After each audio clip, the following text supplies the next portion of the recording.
we live? We're live. We're live. Oh, We're wow. recording. Okay. We're Wow. recording. So what is this episode? We're live to tape. 3.5? What are you staring at me Or is this for? like a review? I'm just watching you adjust the mic. Yeah. You know? I looked over and you had like I thought you were to swallow Look at that this. thing, bro. I love how Quinn comes in and just grabs a coffee cup, dude. Just like Yeah. puffing and puffing like you just didn't- ran from the bank. I could have gotten two I did. coffees. Can I just drink Casey's coffee? I could have Look at gotten that. two coffees for us. We're all You guys, friends your here. shirts. I didn't get the memo to have like a light green shirt today. I know. Well, yeah. You Jeez. missed? Well, yeah, and you missed the memo on the basketball jerseys at the gym. I know I didn't get that memo either. The Oh, boys wow. showed up in their basketball Oh, jerseys really? today. Wow, I missed the gym all completely. So, jeez. You know, to be honest, I never really wear a tank top to the gym, mostly because I have a douchey tattoo. You have a tattoo? I have 3 tattoos. Oh, can we talk about it on air, or is like? Yeah, I mean, Okay. there's no. I didn't know if you had like a bullseye, or, just. No, I have a tattoo on my upper arm that's Just say it. It's a Japanese symbol. It's the Japanese symbol Kaizen, which means continual improvement, continual change for the better. Dude, that's why I moved to Boise but- for. Was Kaizen. Was Kaizen? Yeah, 5S. But What is 5S? It's a long story. We're not getting into it on this podcast. but anyway, It's there. I got this tattoo Google when I it. was like 21, 22 years old or something. And I love the concept of Kaizen. Like, I think it's a Yeah. cool concept, but also I don't love that I'm like a white guy who has a Japanese, like a you know what I mean? Like a Japanese symbol on his upper arm. I'm like, it's kind of a douchey tattoo. Yeah. So Well, speaking of I don't Japan, know. I want to go to Japan. Quinn just went to Japan. I went. What? You didn't tell me that? last winter. Not. Oh, not my this goodness. Winter, last winter. So 2 weeks. on my list was to go to 7-Eleven, get the egg sandwich. Yeah. Rave about it. Did you have it? Egg sandwich. The egg I'm salad not sandwich Sure. from 7-Eleven. This is a It was on thing? social media. I'm like, dude, that looks. If it's on social media. It's got to be It's true. got to be There's good. a bunch of like they have like little rice triangles that have like tuna and Yeah. like and we Okay. ate about 1,000 of those. Yeah. So What about the fluffy pancakes? we crushed those? Are We those went good? to the shout out Taylor Callingham. She got us on this. She was like the Shout spot out. to go. I think. Is that like So another we waited social like media a viral 30-minute line Yeah. to go get these. Yeah, they're just pancakes. like these thing? fluffy. Were they worth it? It was cool. So that's a I no. definitely. I mean, they were good. It's not like my mo of breakfast food. Like Yeah. we ate those and I was like, okay, are we gonna have breakfast now? Like, Right. A little protein. Actual sustenance in me. Yeah. But they were pretty. It was, to watch there, dude. Japan is crazy because every little like restaurant you go into or bar, whatever it is, they do like 2 or 3 things unbelievably well, and that's it. That's Yeah. all they do. Like Yeah. I walked into a bar and I was like, "Can I?" Number one, you can't get like just a beer. You have to get like beer and food. At least that's what they were telling me. But like this was just an oyster bar and like beers. That's like all they did. Like no other food. But the pancake place was like pancakes, coffee, and like that was it. I wonder Yeah, if it that's was true or cool. if they're just trying to squeeze out as much money from tourists I as they can. also- And they're just like, hey, this is Yeah. this is the deal. You have to buy a drink and food. Yeah, I also don't speak And Japanese. you're like, all right. Well, they do that in like Italy too, right? You buy a drink and then you get the aperitivos or all the stuff for free. So I think it is a thing. It's like a European thing. Well, I think they had to buy them. By the way, I set our coffee right here in between us on the couch. So Wait, can I try it? no. What do you mean? This is just a I'll give you my. I'll give you my. I'll give you my share. Wait, the community yeah. coffee cup. I'll give you my share. Wow. Ooh, good flavor. Where'd you get that? Did you go Taylor Dawson? That's from Slow by Slow. Ooh. That's Wow. why. Yeah, you have to go to Slow by Shout out Slow. Slowies. It's the spot. Wait, is Shout that why out. you were no late? free ads, You but literally were coming down and then you stopped at Slow by Slow and then got I here had to heat up my lunch too. at Slow by Slow. No, I used the microwave at the downtown Still location. Oh, okay. That's like the main reason that I ever go to that location is to use the microwave Gotcha. because we don't have a microwave at the Funky Taco. That's how you know it's quality. Oh, wow. Um, Plug. And we don't have a microwave at our 8th Street location. Why is my phone blowing up right now? I don't know. Uber Eats is trying to call me. They're going to be like, one of your tablets is not on right now. You can leave that in the podcast. But my phone is literally rang 4 times in a row. So anyway, I use the microwave at the downtown Still to heat up my lunch Awesome. because I bring my lunch, on that meal You eat prep healthy. grind. He's a healthy do. eater. I thought I was only 3 minutes late, but Dude, I was here. time I Well, will I'm be always on time. early. Casey's always late. I got here like that's not true. Not Dude, always. we didn't start for 50-50. 35 minutes. the first podcast that I got here, you were late. Boom. Eat crow, Spencer. Wow. I think. So right? next 'Cause I on was Rooted in here- Idaho. Because I was here hella early. Spencer's like, I'll be doing solo shows from now on.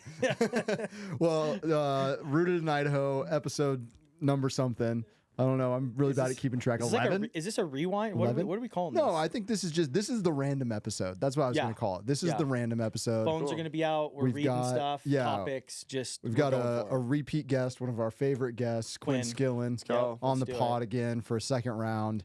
But this one's going to be a little bit different. Instead of us interviewing Quinn and kind of talking about his story, which you guys already know because all of you watched and listened to his episode already. Go back and listen to episode 2 or 3, I think. Yeah. YouTube, Spotify, Apple Music, all of it. Anywhere you get podcasts. Anywhere you get podcasts. Yeah. Rooted in Idaho. Yeah. Real people, real places, real Idaho. But we're just doing a random episode this week where we're going to talk about business and life and just kind of touch on some fun different topics.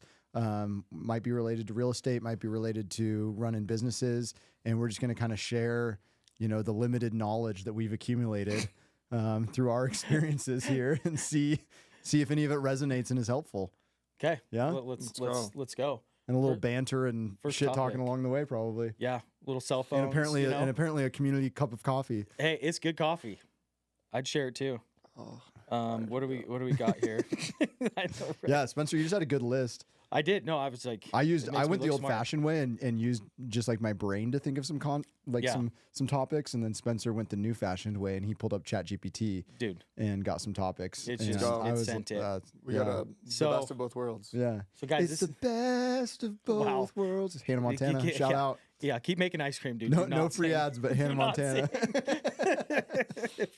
Let's get Hannah Montana on the podcast, please. That'd be sweet. Oh man, day one of doing a podcast until Hannah Montana comes in. Yeah, right. Okay, what are we talking about? Building a business that actually works. Here's how to build a business, guys. What people think business is versus what it actually feels like behind the scenes. I think that's a good starting topic, right? I'm gonna write down an idea that we can go on after this. Okay, sweet. Okay, well that's why I have the list. But yeah. So topic number one. This so is again, podcast? this is just gonna be. This is Who do you think you are? Well, what are you doing? It sparked a good idea that I've been thinking about. Okay, you write that down. Yeah. So like I said, this is gonna be the random episode where we are just kind of tackling a handful of topics and just kind of teasing them out, right? So let's do it. Topic number one. What was it? Yeah, so I mean, it's really like a duck underwater, right? You see a duck on top of the water, just kind of cruising along, but then you look under the water and he is just kicking. He's sending it, Yeah. The stoke is high. He's going.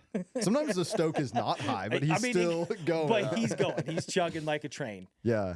What is the Well, I think I shared this on the episode that we had Joe on, right?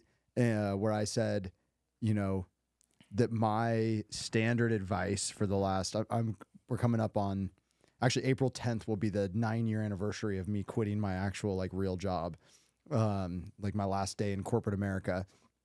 But I said over the years, I've had a lot of people who, work corporate jobs and they have that entrepreneurial dream of they want to maybe I should quit and do my own thing. And they'll ask me can I grab coffee and chat with them or whatever. And I think I said this in the episode with Joe, but I said my standard advice has been, if you can tolerate the possibility that you will make half as much money, work twice as hard, and be 3 times as stressed out for 3 to 5 years, you should do it. If you can tolerate that as a possibility. Yeah. If you can't, and I'm not saying that will be your reality. Our friend Stu, who we should get on the podcast at some point, he built up a business in a year and sold it for a ton of money. It was life-changing amount, so this isn't everyone's reality, but it's more often than not. It's mentally prepare yourself to make half as much money, work twice as hard, and be 3 times as stressed out for the first chunk of time. And then even after that, it's still a roller coaster, right? But usually if you can make it through those first 3 years or whatever, you'll kind of stabilize, you'll figure it out. But that's kind of my entry point. And some people, they're like, I can't do that. That's no chance. And it's okay, well then you're probably not cut out for this. And I don't say that in a negative way. I don't think there's anything wrong with having just a job that provides a W-2 and benefits and consistent hours and expectations of this is what my working hours are going to be and what I need to do. And weekends I can unplug and all that stuff. There's nothing wrong with that. But I think entrepreneurship is billed, especially on social media, as this super sexy thing, right? Where you're going to get rich super quick and you're going to have like this amazing lifestyle. And it's just not always like that. You know, it's like, it's a grind. Yeah. It truly is. But I'd say like, I'd be curious about, because that makes perfect sense. But the business that you chose to go into also like requires a lot of capital upstart. Like I think if you're going to go and build like a real estate portfolio. Yeah. Or at least just sell real estate, like the upfront cost to go like sell, to be a real estate agent is like, you're not really shelling out a bunch of capital. You might not make money that quickly. Right. But Yeah. I mean, the bar to entry is low. And yeah, you don't need a lot of capital to start, right? Yeah. You know, like if you're starting a business brick and mortar, right? You got to get a building, insurance, employees, training, equipment, all this Build stuff. out the space. I mean, we probably spent, you know, the first still location, about $300,000. Yeah. Right. Yeah.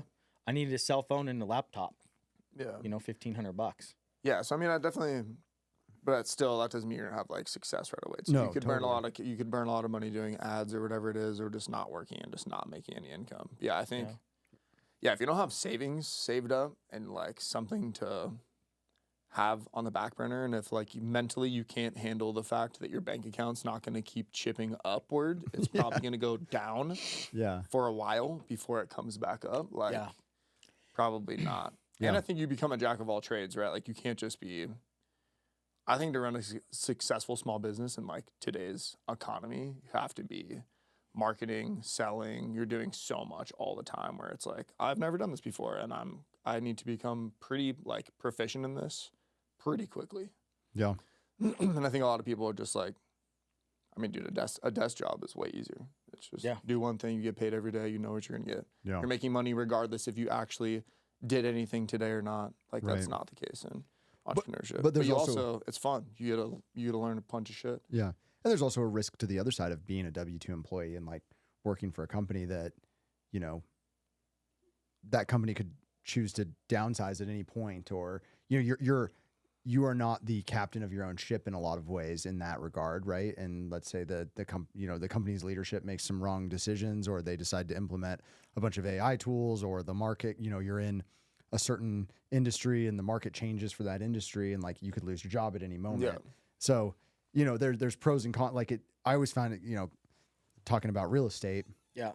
Right. The easiest way to get qualified for a mortgage is to have a W-2 job, right? Is to have like be able to show a W-2, because like the banks are going to be like risk assessment. Okay, this person works for themselves. We want to make sure that this is actually viable. We need to see a couple years of consistent, you know, money making capabilities.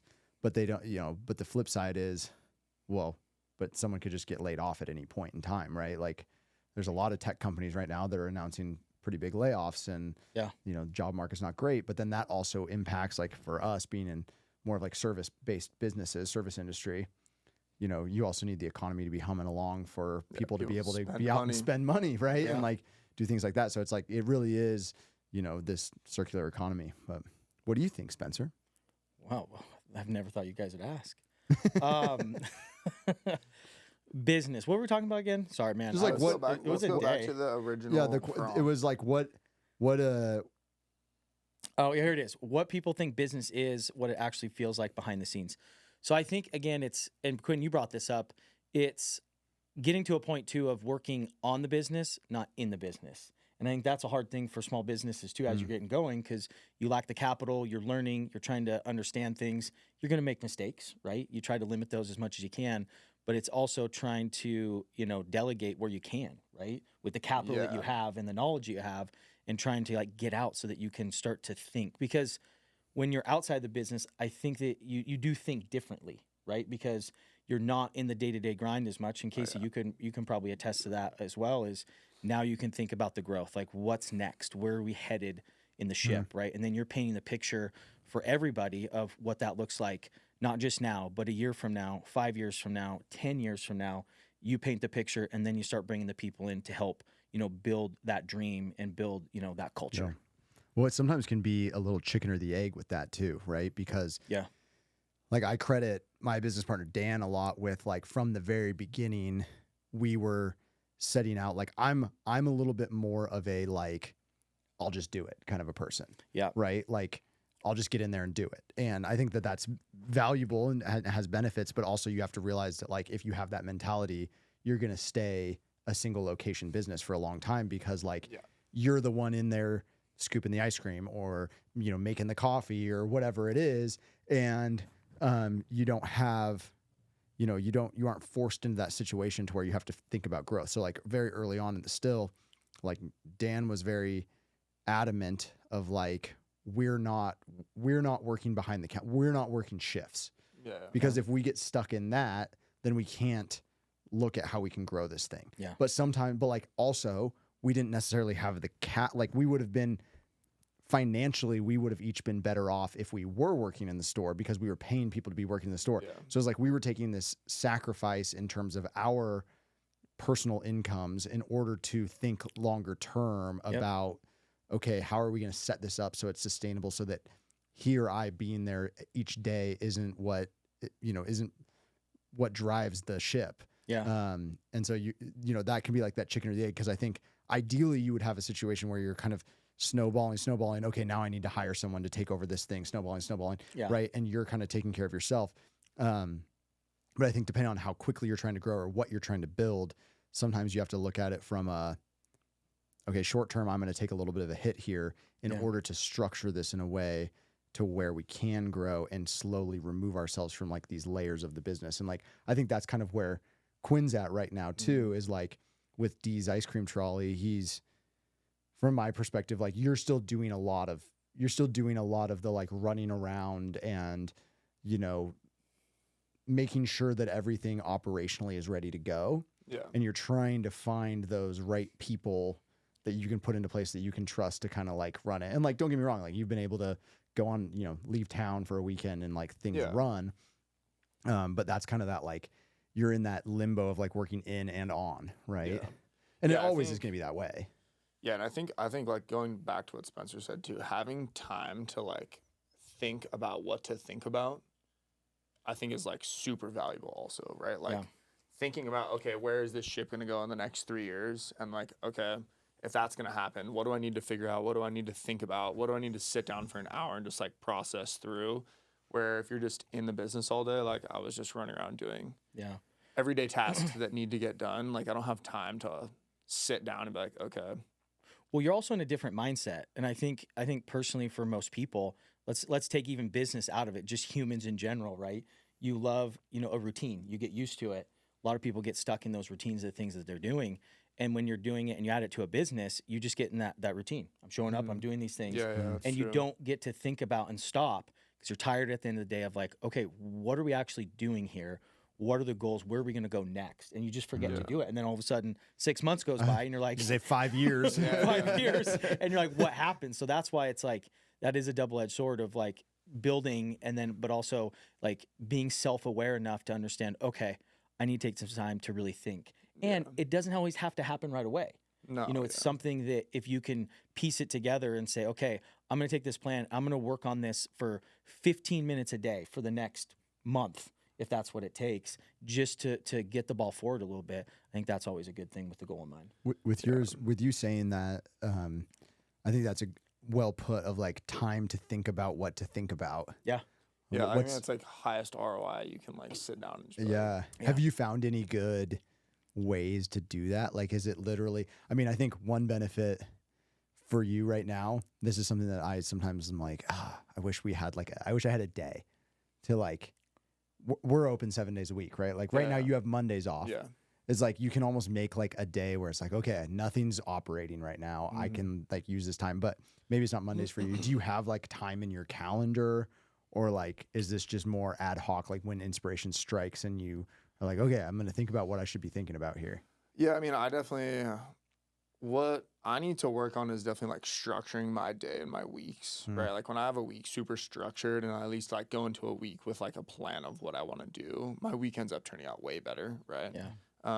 But I think that's like another thing talking about taking on your own business is you go from someone handing you a schedule and like someone giving you all your tasks to it's on you to figure out everything that needs to get done, how it needs to get done, when it needs to get done, and you have no accountability besides yourself. So that's a huge challenge, right? I think when I'm doing these like daily tasks, I like doing them because then I can like systematize them. And that's the goal, I think, right? It's like, okay, I've done this 5 times over the past month. I'm going to document yeah, it. like how, okay, I did it a different time each way. What's the easiest way I can teach this to the college employees and like hand this off with like it still being successful? Yeah. And I think that's been a challenge too, is just figuring out, like, I've never led 5-6 people before on like, hey, this is my big vision that's like in my head, and this is how like I want you guys to like execute these daily tasks, to like go in that direction.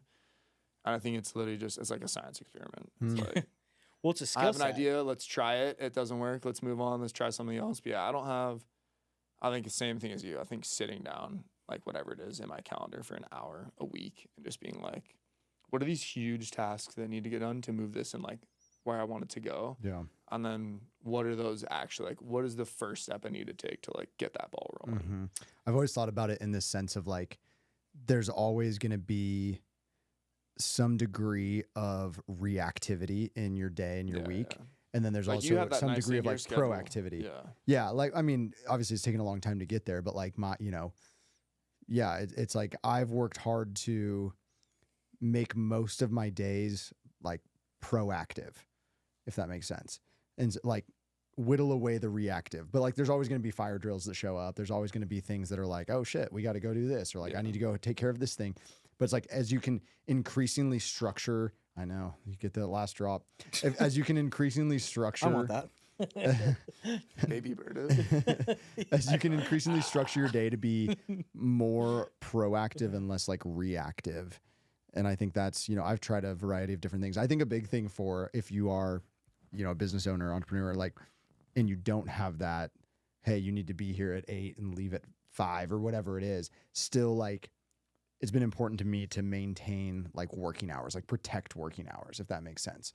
So I'll be like, yes, I have the flexibility to do whatever I want whenever I want to, but for the most part, I'm trying to work from like 8 to 4.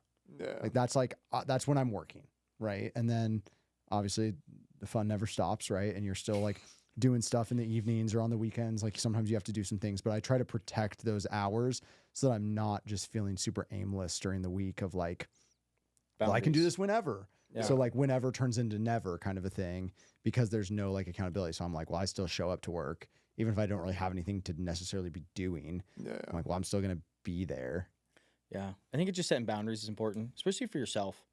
You put it in your calendar, you're human, you're going to make mistakes, but I always like to do it to where I plan, well, my calendar's, it's kind of crazy, but it's for a reason, right? To have it that way. And I always look at my calendar the night before too. So I look at things and I'm like, hey, does this still align with what I'm trying to do today? Do I need to make any adjustments? And then you just look at it. Cause same thing, you get busy and you forget about it. But if you make it a point, it becomes a routine. It becomes a pattern. I mean, how do you go about setting up your calendar for like, let's say the week that you have coming up? Like, do you have a system or a process for that where you can like stay organized? Like, what have you found? Because a lot of times I haven't got to that point yet where I'm like, I don't have my time super dialed in of like what I need to get done. Yeah.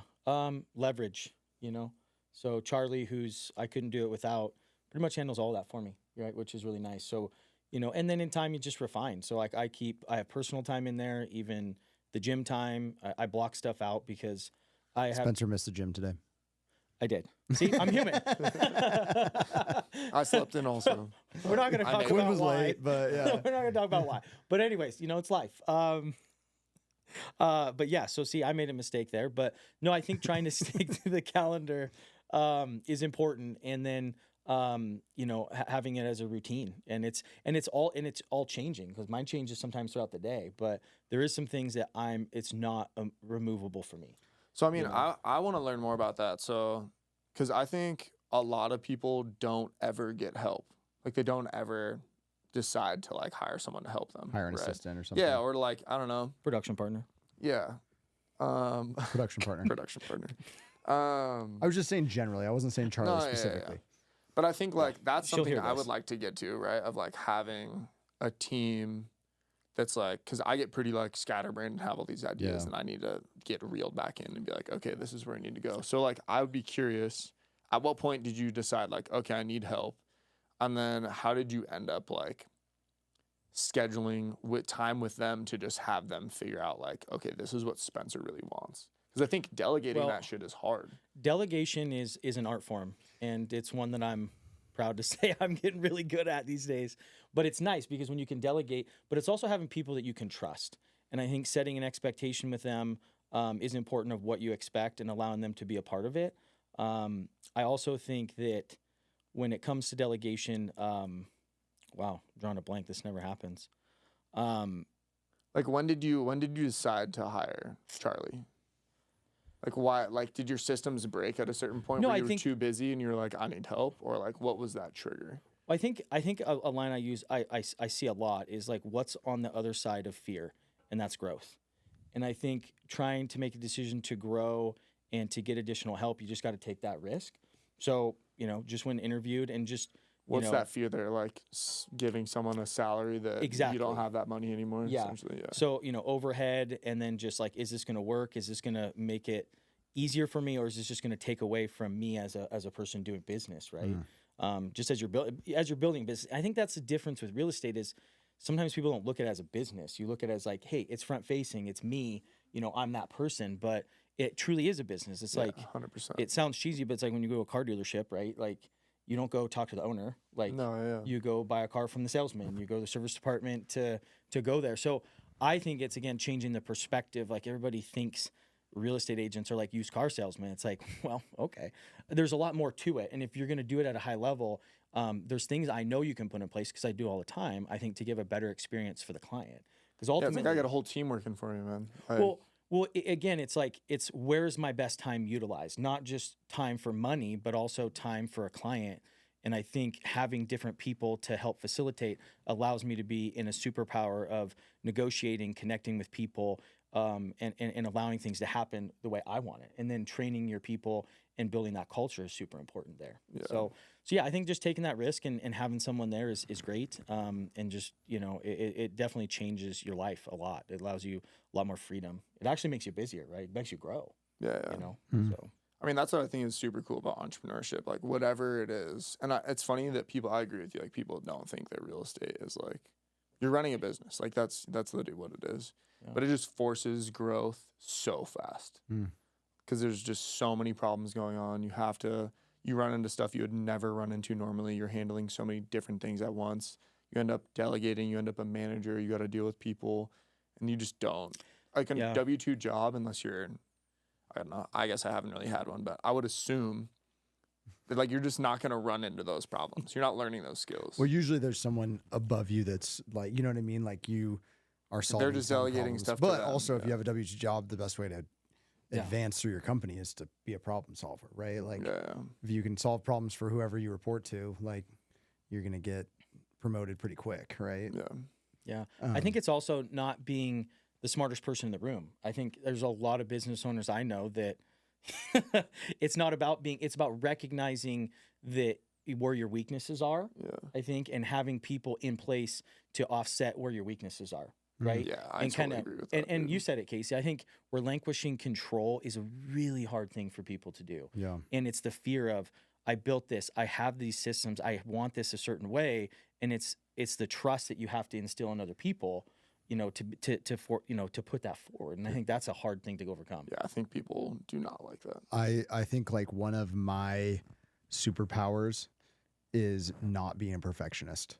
100%, right? You know what I mean? Yeah, because, like you have a high enough risk tolerance to like take on something, and you have attention of detail to go get it done at a high level, but you're not letting these like small mistakes like bury you. You're I'm like, we'll be all right. Good enough is good enough. You know what I mean? And like ship it. Yeah, ship it. Like let's just go, and we can adjust and iterate as we go. Like I'm but not I think a that's 10 years of business experience too, of just like seeing firestorms and shit happen. Yeah, like, and you're like, we're fine, dude. We made money today. Yeah, you kind of just shrug. Okay. Yeah, or like Dan says a lot, like the back of the house can be absolutely on fire, but like front of the house, people walk in, it's like, hey, welcome. Like they don't see any of it. You know what I mean? The cook's just gone. And you're just like, that's fine. You know, like we've had some days where it's like, I'm dealing with one emergency and he's dealing with another emergency, and like we're both just like almost like laughing about it a little bit, like, like what are you gonna do? You know what I mean? And we'll like look back, we'll be, oh, if this had happened in year one, we would have been in like panic mode. Yeah. But we're just like, well, all right, just another day. Like you deal with that, I'll deal with this. See you later. And like it just is what it is. But I think even from that point of like talking about delegating or hiring employees or whatever, I think, you know, and Quinn, you and I have had this conversation, like no one is going to care as much as you do about your business. That's a good point. And that at some point you have to be okay with that. Like you can't keep beating your head against the wall and being like, I want them to do this exactly the way I would do it or care as much as I. It's like, well, they're not going to. So like everybody has to sort of decide what is the level of like, what percentage of the way you want it done is good enough. Right. And so it's like, for me, my employees who are like, you know, front facing, serving customers, it's like, they're not going to do it 100% the way that I would do it, but like, is 80% good enough? If they're doing it 80% of the way that I want, that I would do it myself, I might have to accept a 20% drop off, but like maybe if they're doing it in their own way, yeah, and it's like just as good or even better, maybe they can connect with that customer better than you could. Yeah. And it gives them buy-in too, right? Like you give them that little space to be able to make it their own and buy in on it instead of micromanaging. And I think that's a hard thing to understand, which I know you're probably learning, especially with the type of employees you have to have, seasonal and totally. And there are certain moments where you'll see, you know, this literally just happened to us where we laid someone off, let them go. Actually just happened to me at Funky and at the Still, because it just wasn't good enough. You know what I mean? It was like, hey, you're a good person. I like you as a person, but like, you're not meeting the standard here. And you also kind of have to move quickly on those, because when you have the rock star employees who are awesome, and then you also are tolerating someone who's doing a D+ job, even if they're a good person, but they just don't have the ability to do it to the level that you need it done, you kind of like, you're hurting your rock star employees by keeping on those others. Culture. So it's like, you got to protect your culture to some degree, and you can't, it's like, it sucks. I absolutely hate, you know, letting people go, but you also have to recognize, like, I'm doing a disservice to everybody here if I'm allowing, you know, if you look at the schedule and you're like, oh shoot, it's a busy Friday night and I've got like that person working, like, it's not going to be like, that's a problem. You know what I mean? And so like, it's not being a perfectionist and requiring everything to be perfect, even if it comes down to like, you know, a marketing campaign or something like that, like making content or a reel or something like that. I would rather ship something. Always gonna learn faster. If you just do I would rather bro. just get it out there and then learn from it, and just like not be like this perfectionist about, is everything perfect in this? Yeah, you bring up a good point. You just got to do it. I think that's where a lot of people get stuck, is just just get it, just get over the hump, right? Just send it, and they just Chase your dreams. Do it. No, I mean, dude, it's 100% true. I think, number one, I had a coach soccer, like when I was like 10. I'll never forget this. I like literally used it throughout my entire athletics, and he said like, attitude is contagious, because sometimes I would be the one who was like super frustrated, like chewing other kids out on the team, and he's like, dude, you change the entire like feel of our team, like if you're upset. And it's like, I think that's a huge one. It's like, if you have someone bad in that crew, like it's it can just change the entire vibe of the crew. And it's also like, I literally reflected on this the other day when we were busy on Saturday. I was in there, I was kind of like nose to the grindstone, just like knocking stuff out. We had so much going on, and I had to be like, okay, we're fine. Like, I need to have a fun, positive vibe so that my employees can feel that also and like relax a little. And I literally thought about that on Saturday. I was like, damn, I was kind of like serious. I wasn't interacting with as many people that much. I'm like, dude, this is a great day. Like, we're crushing, we're serving ice cream. Like, this is supposed to be fun. And so I had to go back in there and like hype them up and be like, dude, this is sick. We're having fun. Like, you guys are crushing it. And I literally had to go like flip that right away. So it's hard. I mean, you guys heard the, you know, thermostat versus the temperature. Or thermostat versus the thermometer. Sorry. Like, some people are thermostats, some people are thermometers. Right. Ooh, and they so can like feel it or something, or no, it's like the temperature. Some people set the temperature of the room, and other people like just take the temperature of the room. Right. It's not to say one is better than the other, but like there are certain like people, they're naturally going to be, and especially if you are the leader of the organization, if you're the leader of the business, like you are by default sort of going to be the thermostat, not the thermometer. Right. So you're setting the temperature, not taking the temperature, or not reading the temperature, and they're gonna be more so the like they're gonna kind of vibe off of us. Exactly. My dad had a good one too. Radiators and drains. You know, so I mean, a radiator pumps, keeps things going, and then the drains just drain it all out, and that was a good thing, especially for from a motor perspective because he was one of Yeah. those kind of guys. But it made sense. Like, doesn't matter how good someone is, if they're going to be a drain, it just doesn't work. Doesn't matter how good they are, you know? Yeah. Doesn't matter how many Snicker bars you give them. Yeah.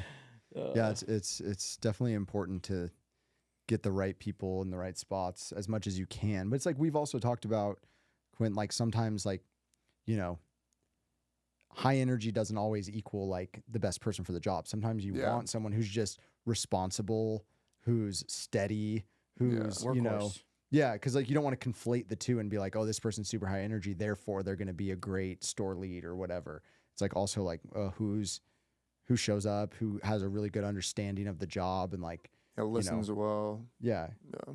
So is that position for gardener still open? I always need help on the gardening front. I told you I'd do it for free. Yeah, well, we got some landscape to do. The weeds have been popping, so we got some stuff to do. I'm coming out. I would be curious. So I was thinking about this the other day. It was like going off of this. What is business actually like? What is it like starting a business and building something from scratch? I feel like people, it's always like, hey, like go follow your dreams, like do this thing. And I was thinking about the concept of like the actual dream of like, okay, what does this look like? Because I feel like when I think of like go follow your dreams, it's like, okay, did I actually like have a dream about this? Or is this like a vision I have, a feeling you have?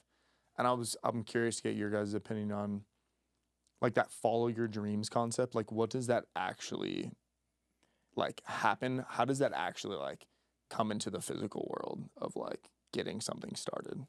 You want me to go? Yeah. Okay. I think manifesting is a really cool thing to be able to do. I think it's interesting, you know, believing in yourself, because I think a lot of times you're like, you see other success and the things that people are having and you're like, why can't that be me? And I think manifesting yourself of like your goals and the things that you want is really important. And then it becomes a reality if you just keep and you believe it, right? And you just do it every single day. And I think it just becomes a byproduct, right? Like, you know, for instance, like chasing money, like, hey, I can do all these deals or I can make money. But if you take care of the people and you follow it and you have your process, I think a lot of those things just come. And it sounds cheesy, but I think it's definitely true. Just believing in what you're doing and having that constant goal. And those goals change, right? Having like short-term goals, midterm, long-term goals, even writing it down, you know, putting it there or putting it on a board, I think is kind of cool because it reminds you, again, because now you're self-aware about it, checking on every once in a while, and then really asking yourself, like, why am I doing this to begin with? Yeah.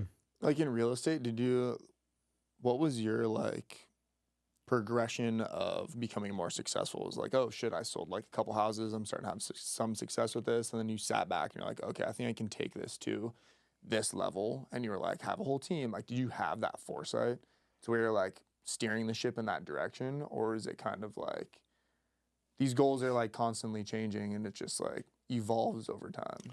Yeah, I think it just evolves over time, right? You have a path of where you think you're going, and then, you know, it just goes one way, and then I think it's taking advantage of opportunities, I think is a big thing, right? In any kind of business. When it comes your way, you see something, you just have to go get it. You have to be able to think differently, and it sounds cheesy, but sometimes when people go left, you might need to go right and do something different in that way. But yeah, I don't know. No, I just think it's just, I think doing what you love, and it doesn't necessarily mean that you're going to love every aspect of it, but I think there's pieces of it that you like. Like, I love the challenge of meeting new people, right? I love when I meet someone, and most people want to work with people they know, like, and trust. So for me, it's great because in time, as you learn experience and you understand more about what you're doing, it gives you confidence, but it's also great to be able to help people. And it sounds cheesy, but it's true. Like, when you can help people and really enjoy doing that and those aspects of it, there's a lot of things I don't like to do, but that's also building a business. Like, if you don't have a strength, then go find someone that's going to help complement that. Now you're staying in the things that you like to do. That's better than you at that, and let them fucking do it. You enjoy it. You like doing it. It makes you get up every day. And, you know, outside of your why of everybody asks what it is, it's like, well, my why is these little pieces. Like, I love talking to people. I love the challenge of a different all the times. And then what's even great is being able to leverage out the things I don't like to do. That makes it actually more that's exciting so than much anything more else. fun. Yeah, Of you can get rid of Like those. sick. I don't have to do this anymore. Yeah. It's like a brain dump. It's like the perfect thing. So bro. I think that's is internally recognizing for yourself what you're good at, what you like doing, and then from there taking the little bits of joy. Because Casey, you know this, and you know this is like you're not going to have always the best days, and also too realizing that in a day, it's okay. You're going to have ups and downs. So if you look at a day in a whole, it could be, you have to try to be optimistic and take the good out of those pieces. Whether it was a 5-minute interaction that you had or the little wins, you got to sometimes slow down and take those because it really does help when you're like in it, right? Yeah. So. I think you said something super important there, which is like, I think a lot of people have this idea of like, okay, I want to go chase this dream or chase this vision or have this feeling. And then an opportunity like arises in front of them. Yeah. Like if you've been thinking about this and it's on your goals board or vision board or whatever it is, like I see this happen all the time. I feel like where like opportunities present themselves to these people and they like don't recognize them. Like I feel like as soon as you start like, okay, I want to start doing this. I want to focus on this a little bit more. And it's always in the back of your mind. Reticular activation, baby. You start seeing those. Yeah, you start seeing them everywhere. And then it's like, can you actually recognize that like, that's not it. That's not it. Oh shit. Like, I think this looks like this might be what I'm looking for. I'm gonna go for that one. Yeah. Well, I think it can be different depending on in like different scenarios of your life. Like you can be really good at noticing opportunities in one area, but bad at question like them what in you're other focusing areas. on. Yeah. Well, it is. I mean, there's a book, The Compound Effect, Darren Hardy. Yeah. He talks about the reticular activation system. And so it's like literally like what you're thinking about, like you will notice around you. So it's the whole reason of like you decide to buy a new car. Yeah, it's like and you're like everywhere. Yeah, exactly. And you like all of a sudden you see that car all over the place and you feel like you've never seen one of those before. Well, it's because it's like in your brain now. And so you're gonna notice the things around you. So it's the same thing with opportunities. Anything you want. Once you start really thinking about it, you'll start noticing things that have always been there, but like now your brain's even subconsciously your brain's like now aware of all of it. Yeah, I think being able to like recognize those and grab the opportunity and then be willing to like, I'm gonna give it a try, and if I fail, I'm gonna learn from it and move on and keep looking. Well, I think so much of it is risk tolerance too, right? Because there's no guarantees out there, and so you just are. Some people have a higher risk tolerance than others. Like no matter how good it looks, there's gonna be like this can definitely not work. 1000%. Yeah. Like, but even if it has been working for a long time, it could just stop. Like you make the wrong move, chase the wrong thing, or whatever, and it stops working, and then you just have to iterate from there, like and adapt, go from there. Dreams is kind of an interesting one, or like goals. Like I know what think I'm saying? about this. Like people that have chase your dreams. I don't know. Like for me, it wasn't a dream. It was like I have this. Like met you, want to do entrepreneurship, and like this whole thing kind of came up, and I was like, you just were like willing to give it a shot. I had an idea of like what this wanted to be, but I was trying to feel like, okay, like when I was thinking about it the other day, it's like, what is this? What does it actually feel like to be like chasing a dream or like chasing a vision? Because the day-to-day thing, it gets so muddy with like handling the day-to-day shit that you have to do. And I think that's like, I think the dream is only something you can really recognize maybe in retrospect, like looking back, because it is just perspective. I mean, again, sound cliche, sound cheesy, whatever, but it really is the process, right? Like I don't think that anything, I mean, I think even if you asked like an NBA player or a NFL player or whatever, like, do you feel like you're living your dream playing football? They'd be like, well, like, yeah, I objectively am living my dream, but it's just the daily stuff that I have to do to get. Yeah, it's like it's not always fun. Do this 100,000 times today. The only fun Scotty thing Scheffler is hitting bombs in the rain. Totally, it's like I loved hitting the ball. I'm just grind. Yeah, I love that. Like, do you love hitting the ball? Yeah. Do you love this thing? Like, do you love the process of it? And like in the moment, it's gonna feel just like the slog, the grind of like, these are the things I need to do, or these are the things I need to get done in order to get to the outcome. And then like you can look back after time and be like, oh, cool. Like I kind of like actually lived my dream, or like I kind of chased it. But I don't know if like in the moment it ever feel like, I think those moments are extremely fleeting. Where you'll have a few of those moments where you can take this perspective and be like, oh shit, like look at like what we're doing. Like this is pretty cool. But like you're not gonna constantly be in that state of like awe and gratitude towards what you're doing, because you need don't to get you stuff like done. exactly like you Yeah. literally don't have time or the luxury to just like constantly be in this like state of like awareness that you're living the dream, because stuff has to get done, bills have to get paid, you know, I gotta onboard this person just quit, like whatever it is. So you're constantly doing stuff and you just get these little glimmers of like, hey, this is pretty cool actually. But I don't think it's until like way after the fact where you can look back and you can be like, hey, that stretch of my life, like how cool was that? Yeah, I could just You know? envision this, and now it's real. Yeah, and I've never been, you know, I'm not proud of it. Like I kind of hate this about myself a little bit, but like I've never been a great like goal setter. Mm-hmm. I just kind of am like, I don't know where I'm going with this. I'm just kind of Gonna do it as best I doing, can. yeah, like I'm just like doing the work that's in front of me, assessing the opportunities that are in front of me, and going from there. And like people will ask like, what's your exit, like what's your end game here, like what are you guys trying to do? And I'm like, I don't know, like we're just going to continue doing it while we're having fun doing it and like see where it goes. I don't have like a specific, I think my goal was coming out of college. In college I fell in love with the idea of like entrepreneurship and being a business owner, and so I just wanted to do that in some capacity.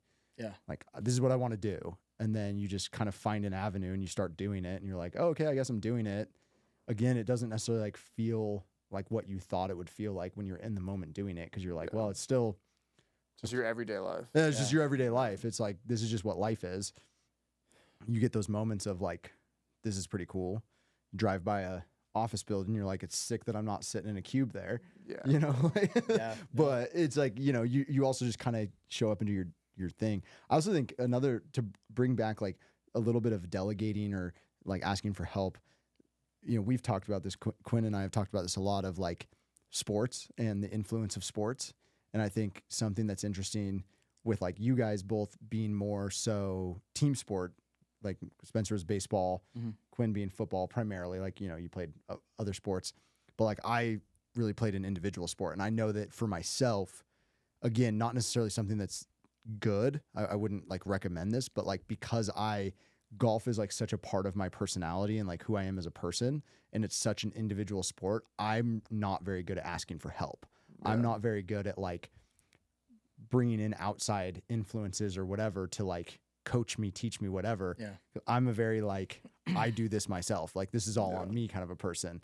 Whereas like you guys come at it from that team sports aspect of like, you do your job, I'll do my job, and we'll all be successful because of that.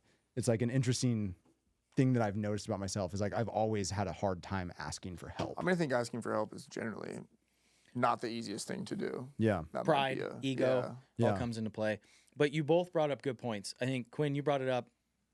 You had an idea. You went to Kasey. Okay. Yeah. Kasey, you brought up the idea about sports and players, and it kind of molds into one. What I mean by that is entrepreneurship can be lonely, right? But you went to someone that's already doing it. Yeah. So you learned from that. It's just like in sports. Like all those guys that are top athletes, they have coaches. They have people that are around them that have done it before or that have an outside perspective. So you start something, it's fun. Kasey has an outside perspective. And I think that's the collaboration with other business owners and people, being open-minded about that, I think is huge and crucial. Yeah, I mean, this is a perfect example of like how having a mentor, having someone who has gone through literally every single like learning step that I'm going through is like so key. And it's like, I literally wouldn't be here talking and doing this stuff and having the time if it wasn't for these guys like mentoring me through that, have already went through all of those struggles. Well, I think it's cool. Like I got to come into the kitchen and like see the production facility for the first time, look at all this. I'm like, dude, this is fucking sick. You have 6 employees in here making ice cream for you. Like, you figured all of this out, dude. Like, this is crazy. And he's like, yeah, I guess it's pretty cool. I'm like, do you realize how cool this is? Like, you're custom making ice cream to whatever you want. Like, Casey, like the Willy Wonka of Boise. Yeah. And so, like, even coming in with that new perspective is like, I remember when Quinn was back there, he was like, dude, this is crazy. Like, what's happening right now? I was like, oh, yeah, I guess it kind of is crazy, isn't it? Like, yeah, that's cool. A far cry from when we were just like had one little machine that Dan and I were making all the ice cream on. Now it's like, oh, we have like a whole facility and all these people, and yeah, it's weird. But yeah, I think entrepreneurship's a team sport for sure. Yeah. Like, well, and it's funny to that point for you being whatever the person or who's like a little, steps ahead of you on that journey, where it's like we've been through all the things you're going through, and I want to help you as much as I can. And share what I've learned along the way, but it's like to some degree you also, I like always try to toe that balance to give you my opinion and perspective, but also be like, there's some things that you got to figure out. Like you need to learn this for yourself, right? Because you've come to me before and you're like, dude, why are we not doing X, Y, and Z? And I'll be like, oh, we tried that, and like, here's why it doesn't work. Yeah. And then you've been like, I've been like, but hey, anyways. yeah, like go try it yourself. Yeah. And then you're like, you know, Send a it. month later you call me and you're like, dude, I don't think this is worth it. And I'm like, yeah, totally. Like, yeah, I know. Stubborn. Like, but like, I'm not Some gonna. of them are unteachable lessons. bro. Totally. Like, I mean, there's- that's life, right? Yeah. Like so there's a value in having a coach and someone who's like done it before and made the mistakes, but like sometimes you have to also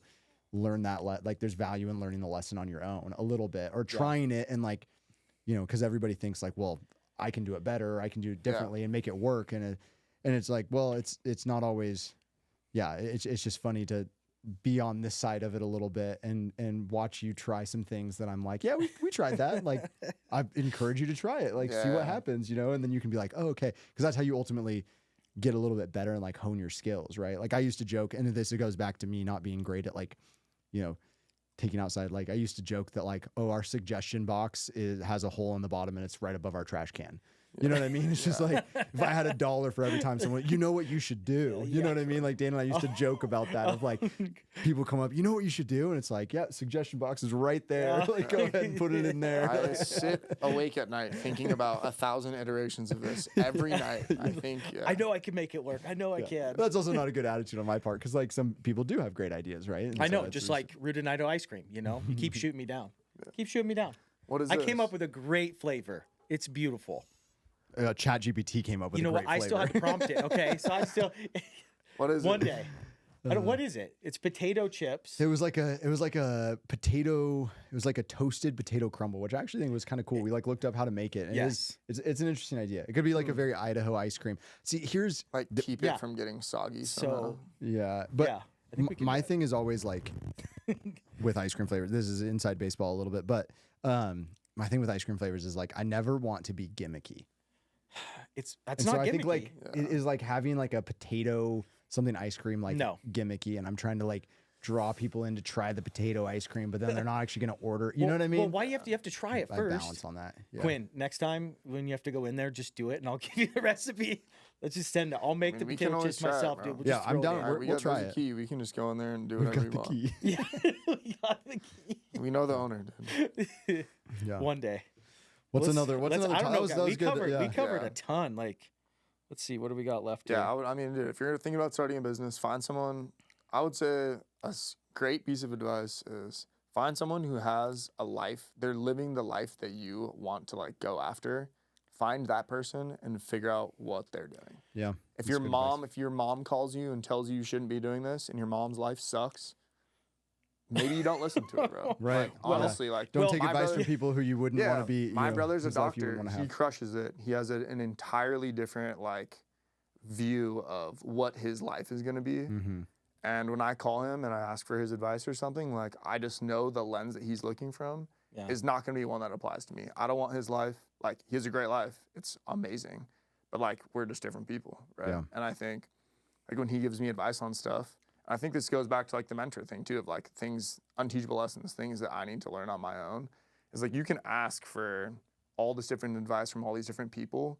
It's the same thing as sports. Like one coach might tell you this thing, other coach tells you this thing, and like you can pick and choose what you like and what works for you and ignore everyone else's There's shit. a lot of ways to swing a golf club. Yeah, Yep. like Yeah. yeah. So I think find someone who's a great mentor, is doing what you want to do, and Or doing more. It's go like after that. it's cheesy, but like if it's not broke, don't fix it. Like Sam Walton is a great example. When he started Walmart, he would go to other stores and he would go to the competition and he would look at what they're doing and he'd be like, that is a cool thing to do. Like I don't need to reinvent the wheel. I'm just going to go That's so implement smart. that. So it's like, Yeah. it's a speed to lead situation. Like I'm going to implement that. I don't need to recreate it. That's awesome. I'm going to implement my business. Yeah. But it's also having the forethought to do that and put that forth, which I thought was super cool. Well, Yeah. and it's just like, I don't know, like everybody's copying everybody to a certain degree. Like if you think you're coming up with a super novel idea, like someone's done it before, right? Like I think I get caught in that all the time too of like, how do I change this? How do I make this better? And I think that's a great point is if shit's working, like stick to that, like know that it's working, Yeah. which is nice. Yeah. And Spencer, you brought up a good one. Like entrepreneurship can be lonely. I think, yeah.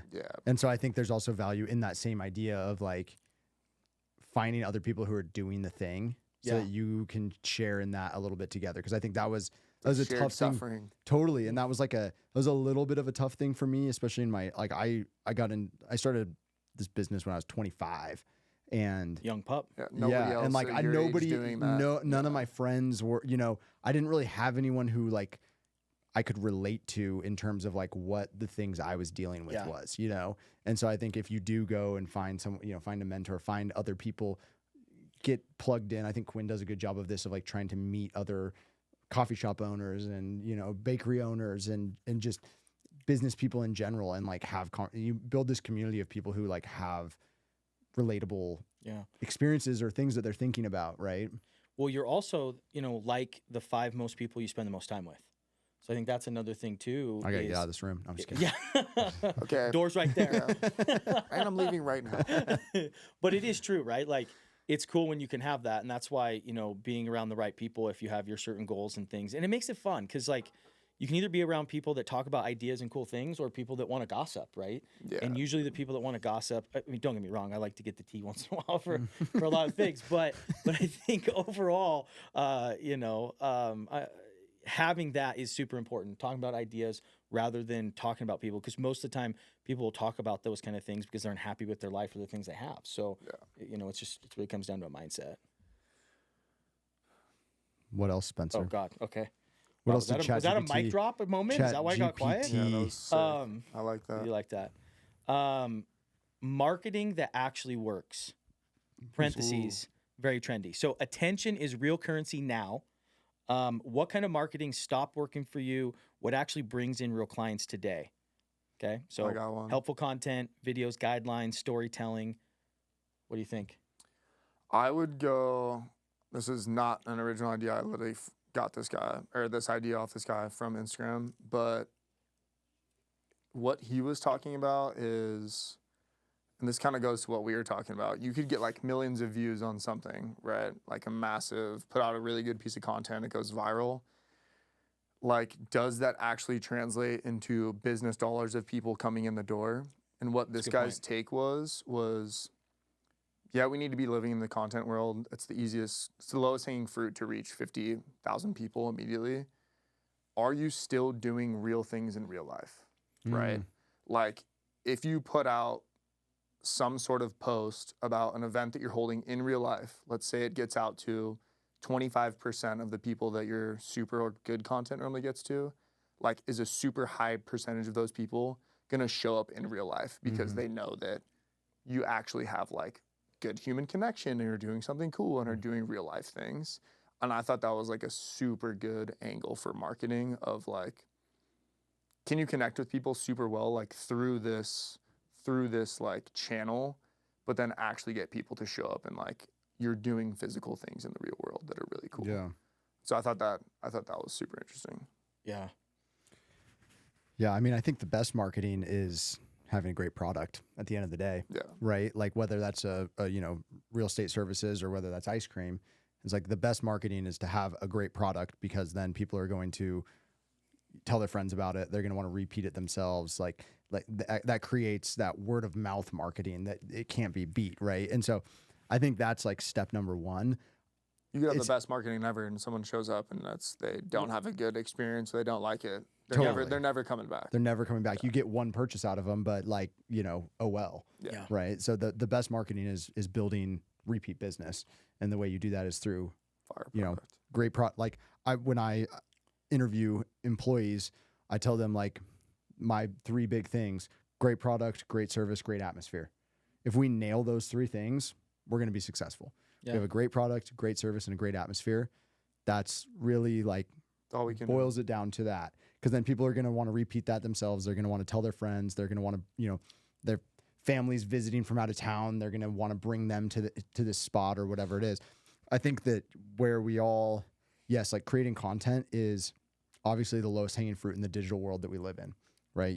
Everybody's got a phone in their pocket. Yeah. Most people are on Instagram or Facebook or TikTok or whatever it is. So you can create content, but you can also kind of drive yourself crazy trying to chase whatever it is that Instagram is rewarding at any moment. And by the time you kind of step on the trend, like the trend's already probably passed you by, right? Yeah, gotta be dialed in. And so it's like, it can be a little maddening, but it's also like, you've got to look at your marketing, I think, in these buckets of like, what is my goal?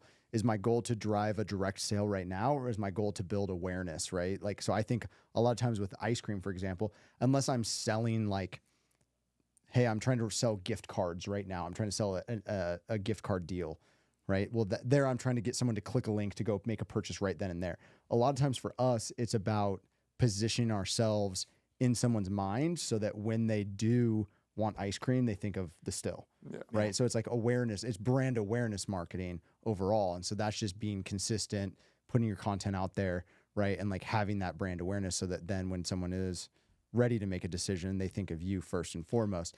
But yeah, I think content is obviously very important, but it's like we've talked about before, attention spans are basically 0 these days.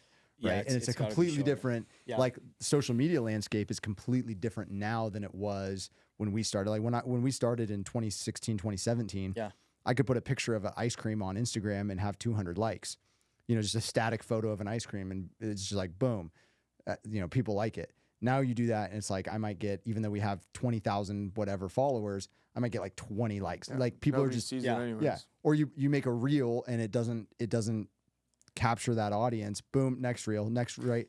And even if someone watches the whole reel, it's like, I don't know if you guys have this experience, but I'll watch something that I think is really funny or really interesting and I'll DM it to Quinn.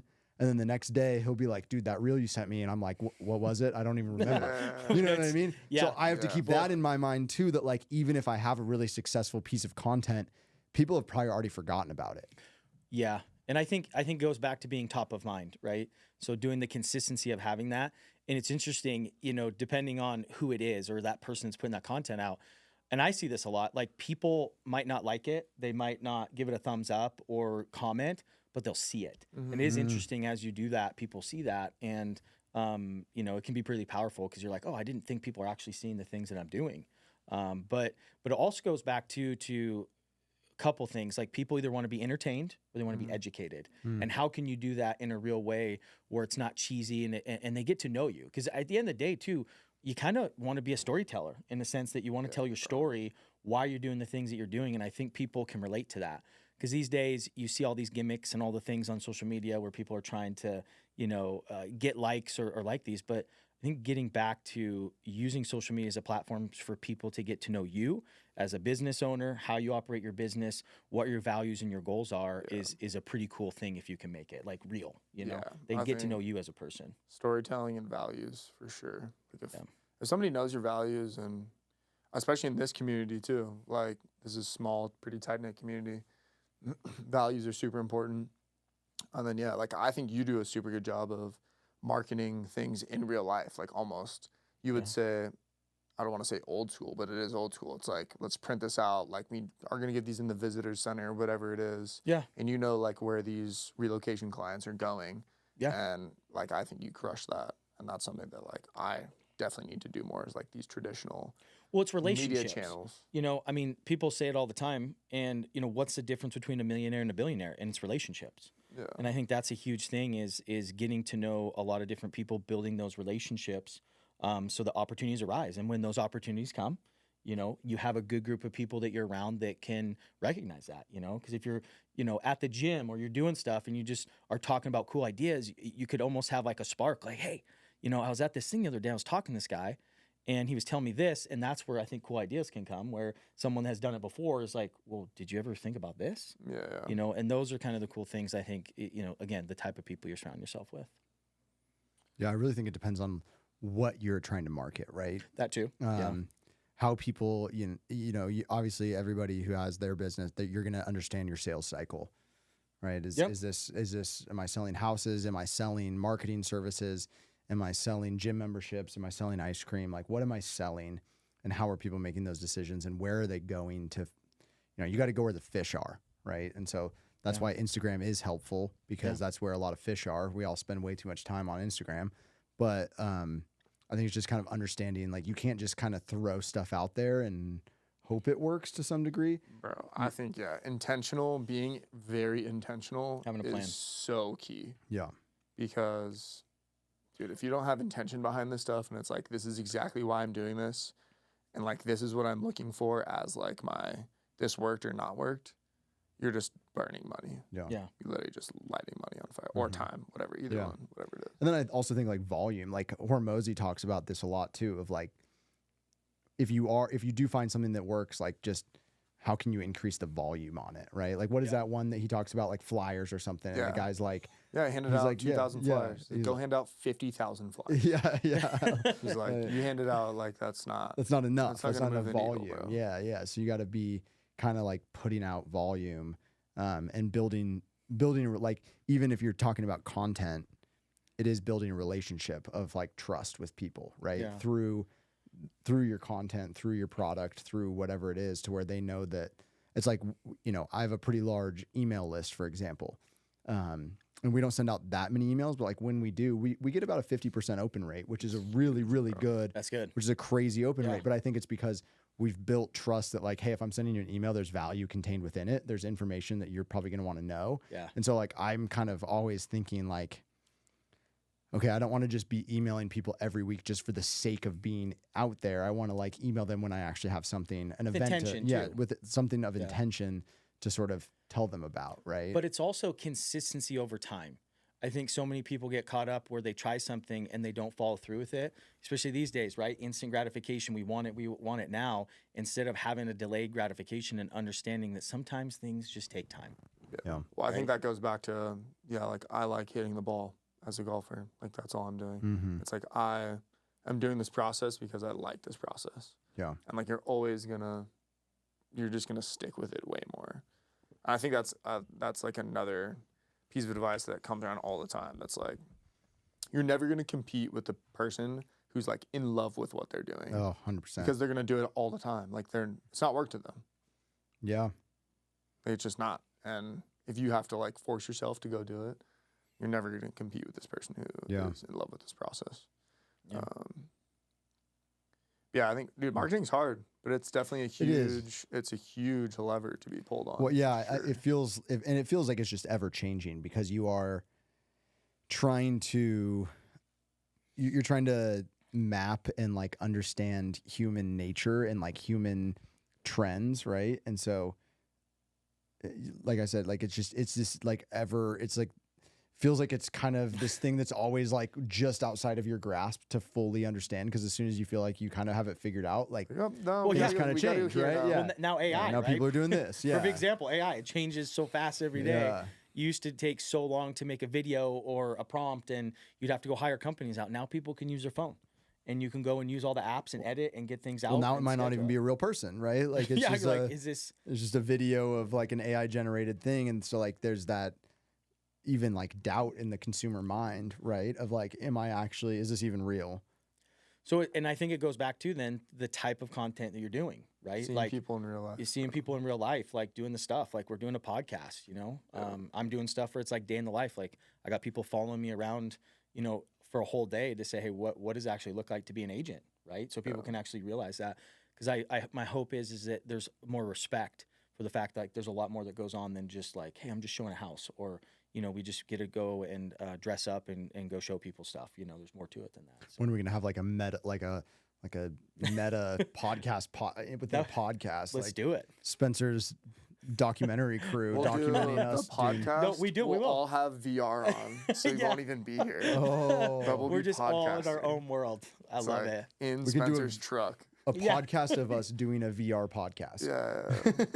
Dude, we could do it in the truck. We'll get the camera set up. We'll do a Podception. There you go. podcast in the truck. I like that. Okay. It's like Cash Cab Yeah, done. in the truck. Hilarious. Yeah, I know. When it comes to marketing, I think it's more like intention over tactics, right? It's like how like tactics are constantly changing, constantly moving. Yeah. So it's more about like, what is my overall goal here? What message am I trying to communicate, and how am I going to reach the people who are going to care?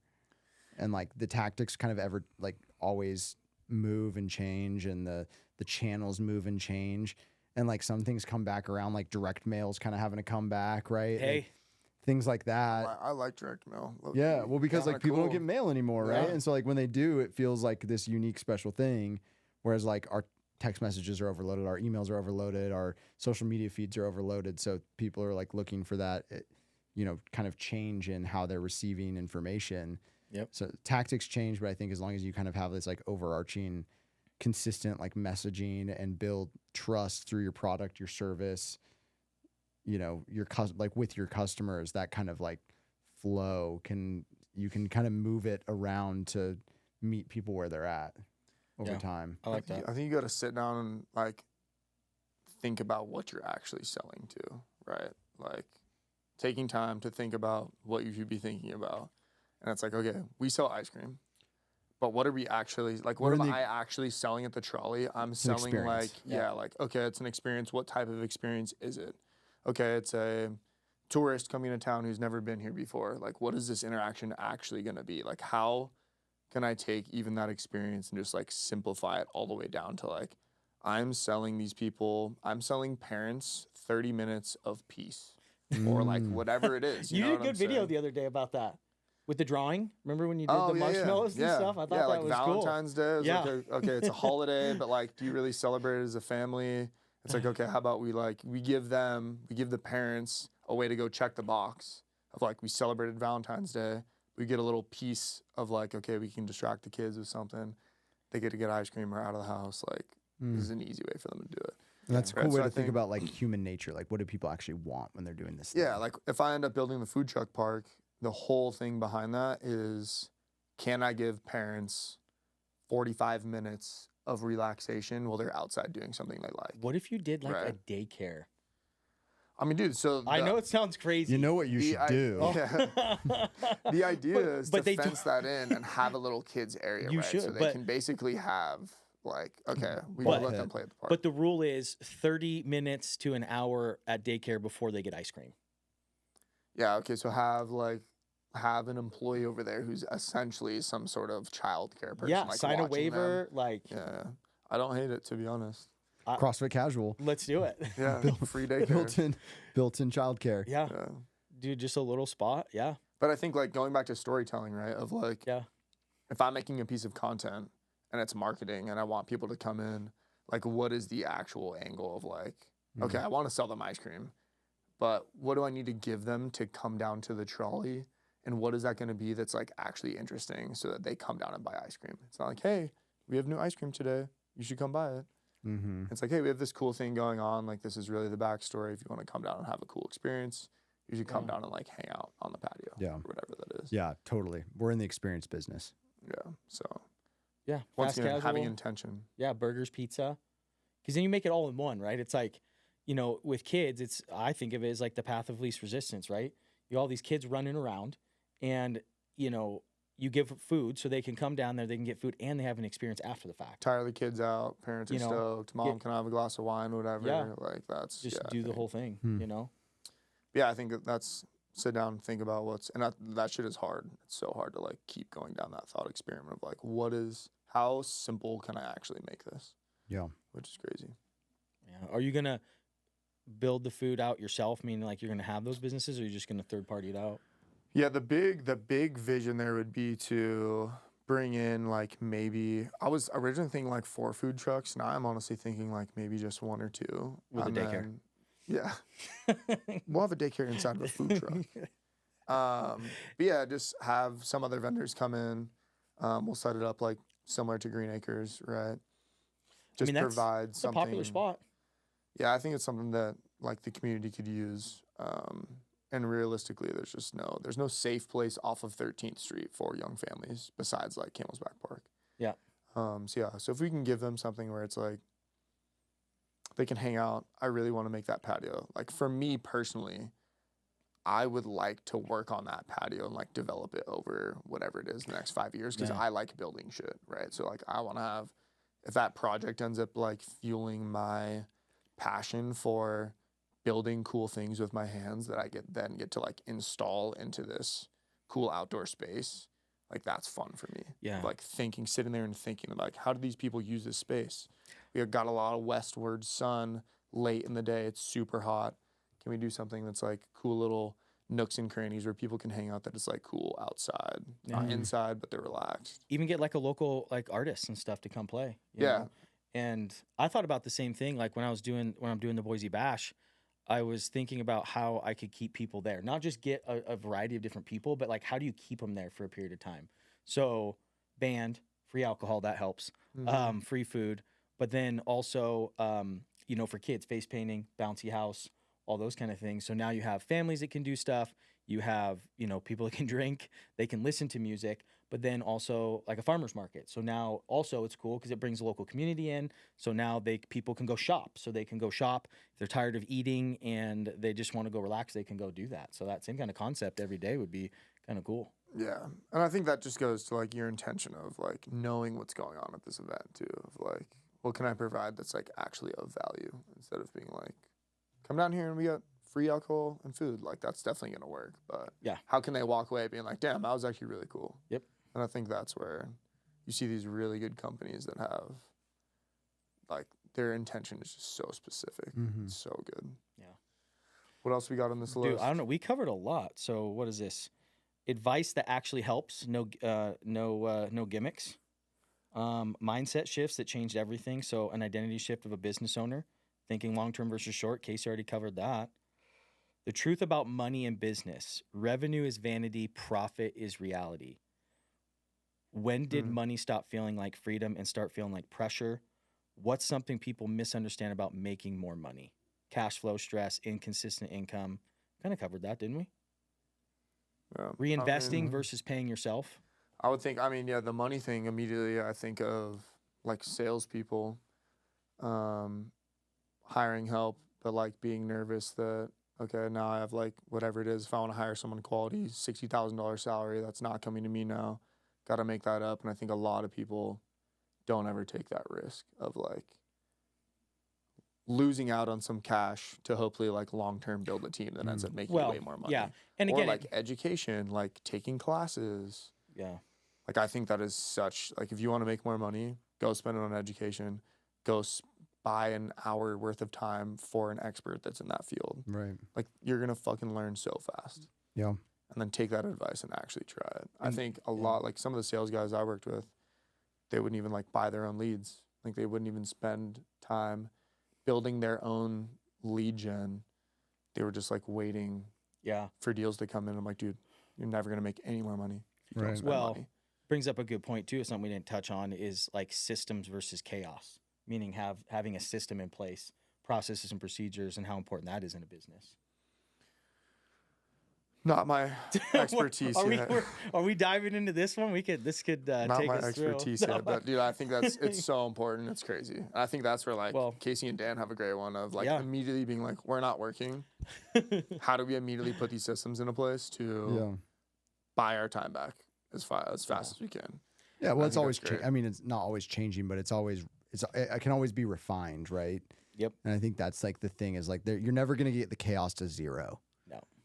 So I think you just have to accept some level of chaos. Again, going back to like not being a perfectionist, but it is, as much as you can create the systems, figure out, okay, what tools, resources, information do I need to give people in order for them to do their jobs effectively? And what is, what is the best way to deliver that? Yep. What's the best way to deliver it? How do I iterate on it over time? How do I have patience to know that it's not, I always go back when it comes to employee management and things like that.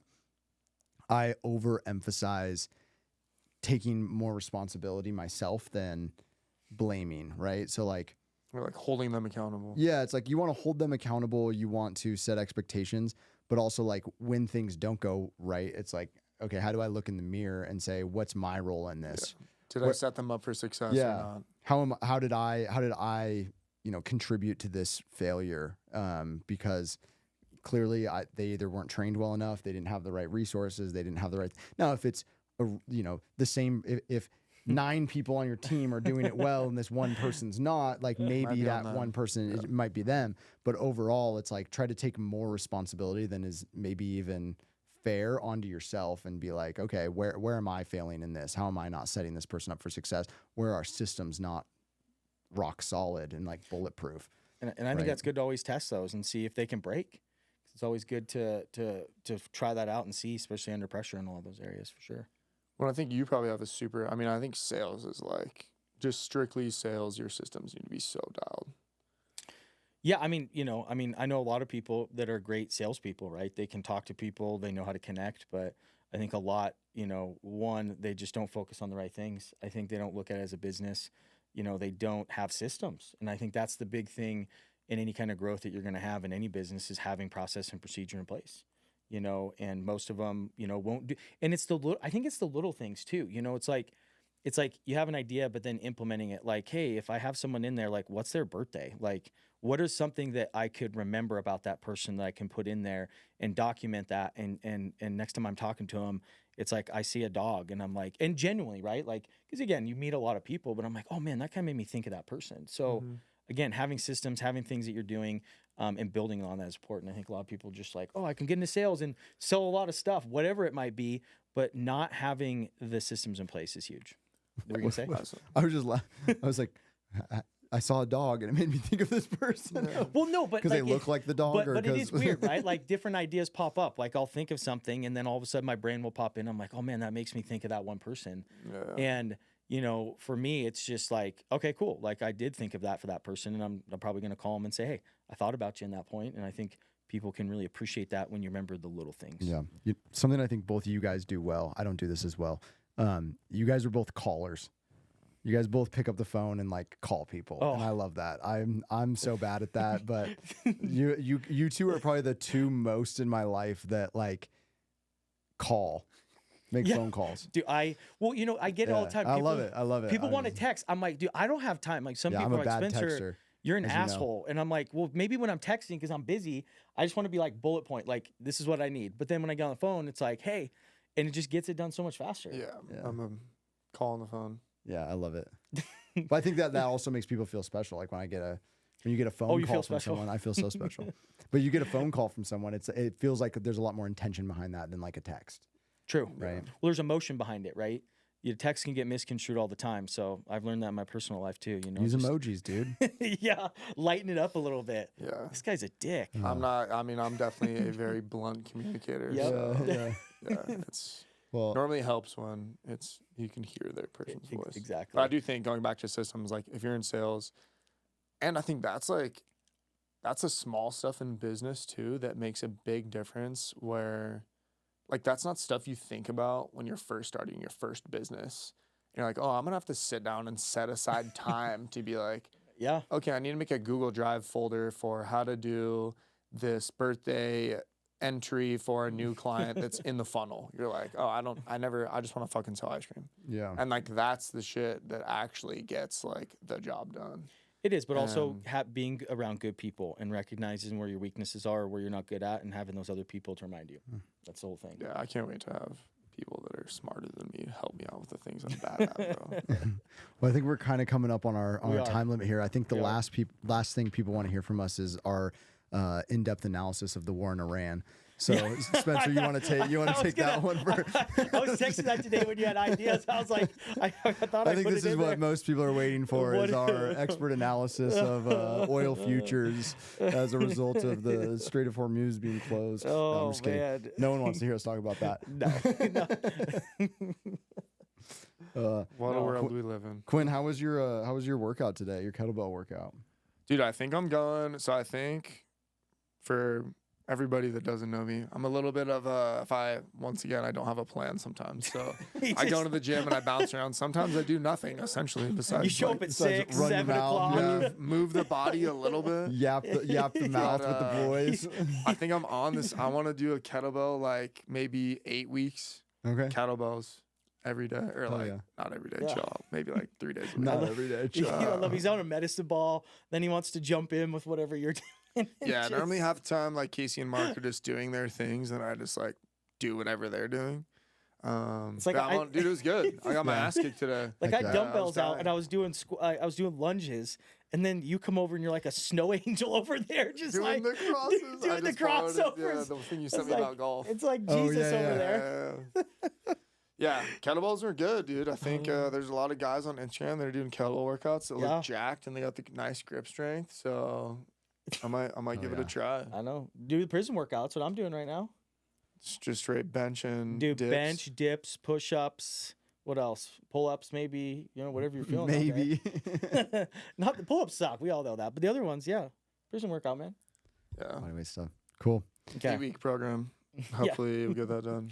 Yeah. We might have a golf content coming out. So Oh, yeah. Look at that. Ooh. Keep Quinn's- an eye. Quinn's trying to break 80 this year. Yeah, for guys that are still listening, Kasey is an absolute stick. So really, Just a really, the content is going to be like, I think people are interested in hearing how really good golfers think about their shots and like what's going on, like exactly intention. Okay, we had to chip this on the green, but is it going to roll out? Is it going to stop? Like, what are we actually doing here? Instead of like normally when I go golf, I'm like, all right, whatever, it's a 10-yard shot. Let's just chip it onto the green. So yeah, having Kasey in the background talking about that stuff. Might be And fun. me trying not to suck at golf. Yeah. I love it. We played at Quail. Doesn't have to stay on the podcast, but we played at Quail on Saturday. I played with like Stu and HT and Daniels, and it was pretty windy.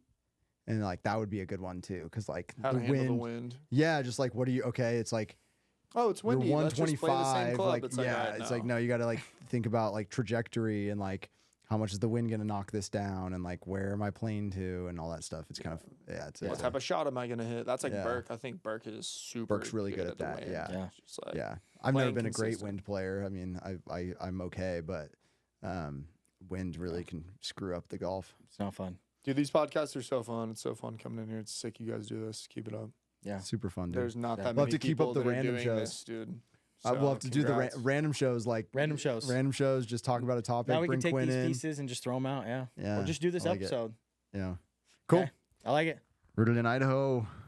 Real people, real places, real Idaho. Those real stories. Yeah, scratch that. Kasey, just finish off. Redo. That's what editing's for. I think we leave it in. I like that. I like that Spencer doesn't know his own tagline. Yeah, leave it rooted in there. That might be Idaho. better. See if anyone notices. Real people, real stories, real Idaho. Yeah. Today was just real random. Real random. Yeah, there it goes. Thanks for listening, guys.